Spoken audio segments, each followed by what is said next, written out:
Hello and welcome to episode 9 of Marie's Bundesliga Minutes, your favorite weekly show about German football for the transfer exchange. Today we have my assistant Theodore with us. He will probably leave at some point, but he's been barking and I'm scared about that sound being on the video, so he'll be here for the time being. To begin with, I would like to speak about Borussia Dortmund, who've had a very good week despite their poor luck in the Champions League, where Jude Bellingham was basically stolen, a goal was basically stolen from them because of a call made before Bellingham scored and a call that was wrong. Bellingham did manage to score in the Bundesliga this weekend. He scored his first ever goal in the Bundesliga for Dortmund against Stuttgart. And there are more good news as far as Dortmund's roster of very, very talented young players are concerned, because Ansgar Knauf, the 19-year-old from their own academy and the German under-19 international, also scored his first professional goal. Knauf scored an absolute beauty about 12 minutes after being subbed on against Stuttgart in the 80th minute, making, he received the ball outside the box on the left, kind of did a 1-2, skipped past two defenders, and then shot with his right foot into the far corner, giving his side a very important win. Dortmund is still 7 points behind Frankfurt, who are in fourth place. And given that we just had match day 28 in the Bundesliga, there are only 6 games remaining for Dortmund to, creep into the Champions League qualifying spot. So it's looking unlikely, but never say never. And they've had a very, happy week, a very promising week. Gio Reyna had a stunning display against Stuttgart. The young American was back in the starting lineup, unlike the Champions League midweek, and he seemed to be very fired up, and he was really one of Dortmund's most dangerous players, driving down that right wing, combining very well with Royce on the left side and Haaland up front.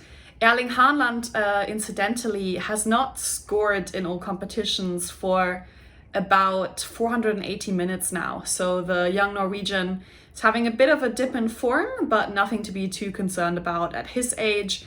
And of course, it hasn't stopped his many suitors. He's still being pursued by all of Europe's big clubs.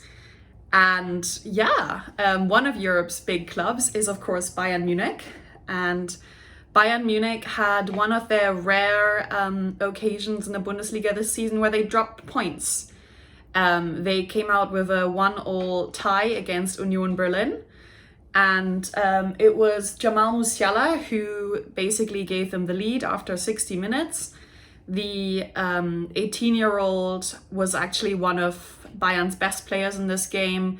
Very dangerous up front, kind of could be found anywhere, had a really good display, a very good day, and really deserved to score in this game. And he's becoming a more and more important player for Bayern moving forward. But actually, despite the fact that they dropped points, which is very unusual for them, that was not the biggest story for Bayern this week. And it wasn't even that they lost very undeservedly so, given how many opportunities they had against Paris midweek. The biggest story for Bayern this week was the continuing tensions between Flick and Salihamidzic that were further escalated in a press conference this week, where Hansi Flick said that his team, his Bayern team, and he used the word team, not squad, his team is worse than it was last season. Now, this is a slap in the face for his own players who, have been plagued with injuries. Right now, a lot of important players such as Leon Goretzka are out with injuries. But it's also a slap in the face to Hasan Salihamidzic, the sporting director, who, with the exception of Leroy Sané, who's been very good for Bayern, has not made any signings last summer that have really strengthened Bayern's squad.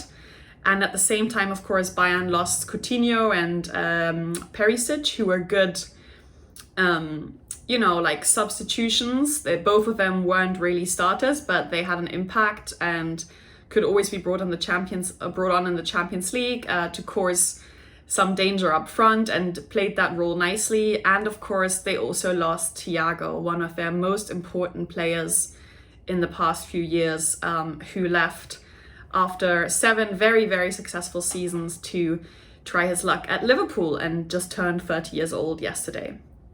And, when you lose Perisic, Thiago and Coutinho and bring in Bouna Sarr from Marseille, a fullback, and Eric Choupo-Moting, a reserve striker from Paris with some Bundesliga experience, and Marc Roca, a promising youngster from the Spanish league who had just been relegated, and Thiago Dantas, an unproven youth player from Benfica.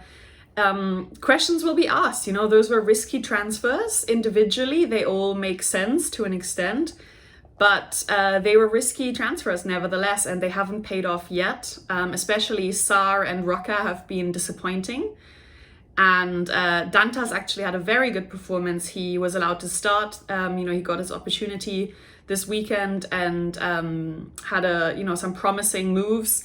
He's still physically not really able to play professional football, in my opinion. He looks very much like a teenage boy, and it'll be hard for him to really go into those one-on-one duels in the Bundesliga against bigger players. But he is creative, he's a good passer, has good vision, and who knows, if he gets more opportunities, maybe Bayern will sign him permanently, because right now he's only on loan in Munich.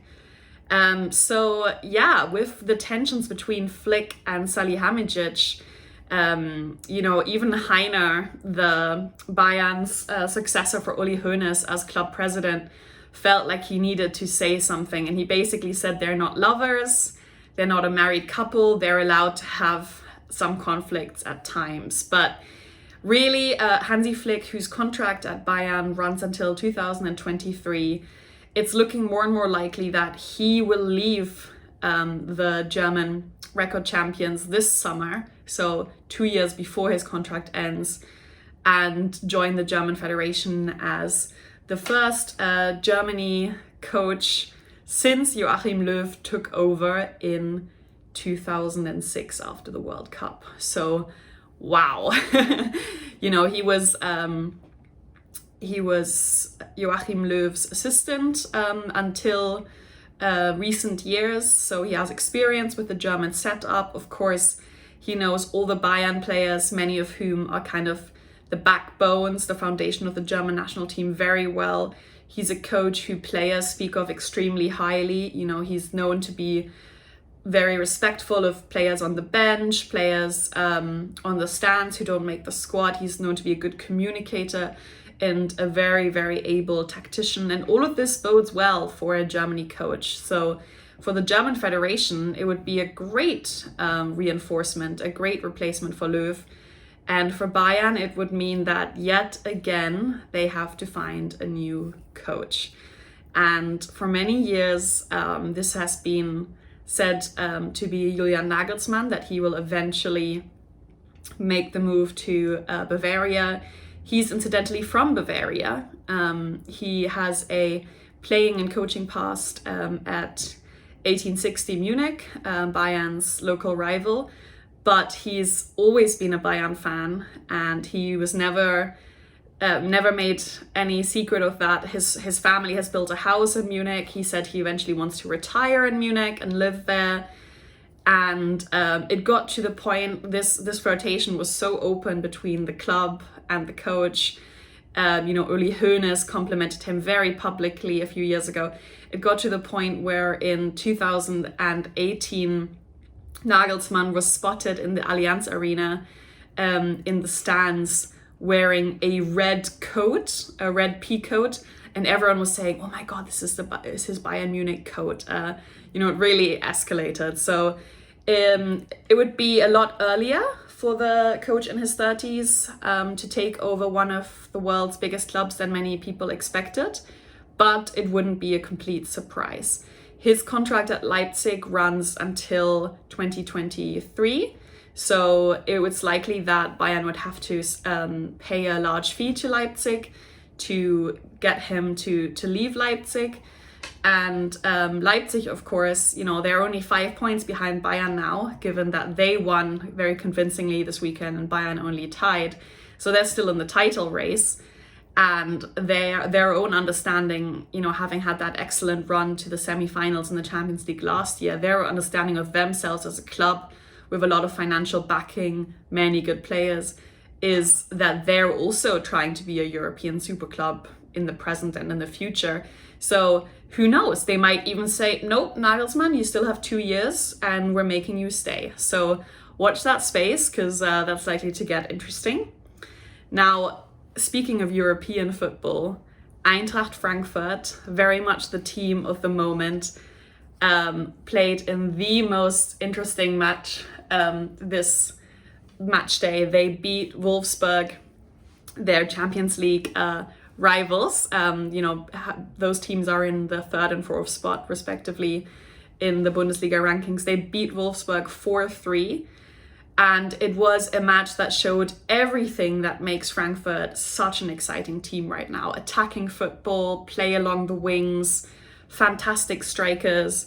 Luka Jovic, who's came on loan to his former club this winter break, scored his 4th goal for Frankfurt since the winter. And statistically, that means he scored every 148 minutes now for Eintracht. That's, more often than once every other game. And he's still only 23 years old. I think we forget this because he's seen as someone who kind of failed at Real Madrid, but the Serbian striker is 23 years old. He has a lot to give in football, and it's very common that most strikers, world-class strikers, with the exception perhaps of Mbappe and Haaland, peak later on. They peak in their late 20s, early 30s. So yeah, let's give Luka Jovic some time and maybe see where he goes in the summer, because I think especially if Frankfurt qualifies for the Champions League, and that's looking very likely, it would be very good for Real Madrid, Frankfurt and Jovic's development that he perhaps stays another season on loan in Germany.